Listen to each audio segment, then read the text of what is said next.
বিসমিল্লাহির রহমানির রহিম। প্রিয় নারায়ণগঞ্জবাসী এবং আমার মাতৃভূমি আড়াইহাজারবাসী, আসসালামু আলাইকুম। আপনারা কেমন আছেন? পরম করুণাময় আল্লাহ পাকের কাছে সবসময় দোয়া করি আপনারা যেন ভালো থাকেন। এদেশের গণতন্ত্রের মা,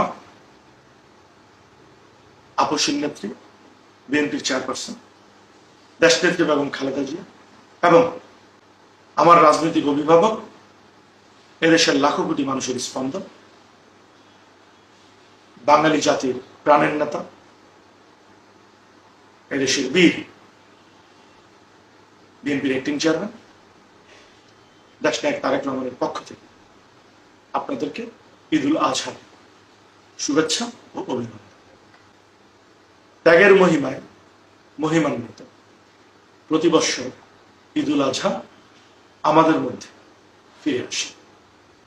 সকল প্রকার স্বার্থপরতা পরিহার করে মানবতার কল্যাণে নিজেকে উৎসর্গ করাই কুরবানির প্রধান শিক্ষা। পরিশেষে একটি কথাই বলতে চাই,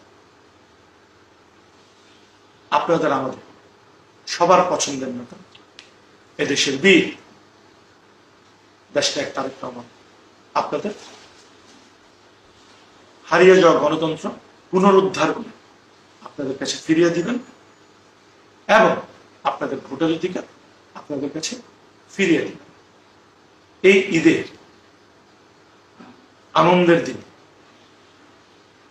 সবাই দোয়া করবেন দেশনায়ক তারেক রহমান যেন আল্লাহর রহমতে অলওয়েজ সুস্থ থাকেন, দেশনেত্রী বেগম খালেদা জিয়াকে যেন আল্লাহ পাক সুস্থ করেন এবং দেশনায়ক তারেক রহমান যেভাবে অত্যন্ত পরিশ্রম করে আপনাদের জন্য কাজ করে যাচ্ছেন, আল্লাহ জানে ওনাকে কামিয়াব করেন, আমিন। এবং এদেশের প্রধানমন্ত্রী দেশনায়ক তারেক রহমান আপনাদের জন্য যেভাবে নেতৃত্ব দিচ্ছেন, ঠিক সেভাবেই নেতৃত্ব দিয়ে আপনাদের সকল প্রকার দুঃখ দুর্দশা দূর করবেন ইনশাআল্লাহ। এই আশাবাদ ব্যক্ত করে আবার আপনাদের সবাইকে পবিত্র ঈদুল আজহা শুভেচ্ছা জানিয়ে এখানেই শেষ করছি। সবাই ভালো থাকবেন, ধন্যবাদ।